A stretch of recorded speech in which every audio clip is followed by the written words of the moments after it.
যে পাইরেসি হওয়ার পর আরো ডিমান্ড বেড়ে গেছে।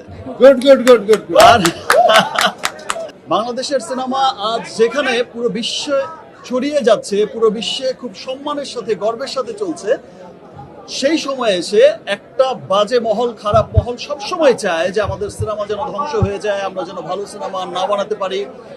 সিনেমার মাধ্যমেই তো আমাদের দেশ, আমাদের কৃষ্টি কালচার পৃথিবীময় ছড়িয়ে যাচ্ছে, সেই জায়গাটা যেন নষ্ট হয়ে যায়। অ্যাকচুয়ালি এটা সিনেমার এগেনস্টে ষড়যন্ত্র না, আমি বলবো এটা দেশের এগেনস্টে ষড়যন্ত্র। আর সেই জাতি হচ্ছে সবচেয়ে উন্নত থাকে যে জাতির সাংস্কৃতিক দিক থেকে সবচেয়ে এগিয়ে যায়।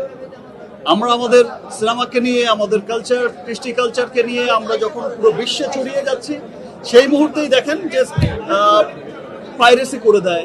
গতবারও আমরা বরবাদের সময় দেখেছি, এবার তো তাণ্ডবে দেখলাম যে আরো আগে পাইরেসি করে দিল। বাট আমি ধন্যবাদ জানাচ্ছি আমার দেশের মানুষকে এবং সমস্ত সিনেমা প্রেমী দর্শকদের।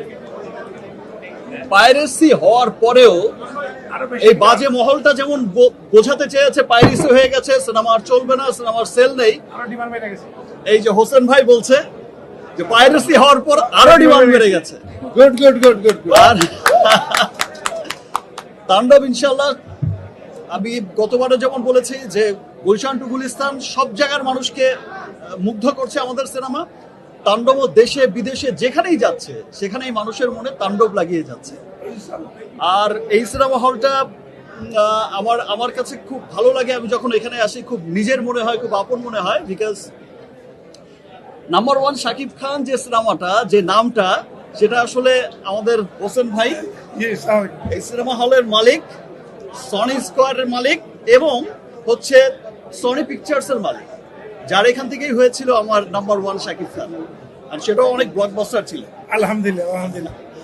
তো সবাইকে অনেক ধন্যবাদ। আপনারা অনেক সময় ধরে এখানে অপেক্ষা করছেন। তাণ্ডব যেভাবে চলছে সেভাবেই চলবে, সকলের মনে তাণ্ডব লাগিয়েই চলবে ইনশাল্লাহ।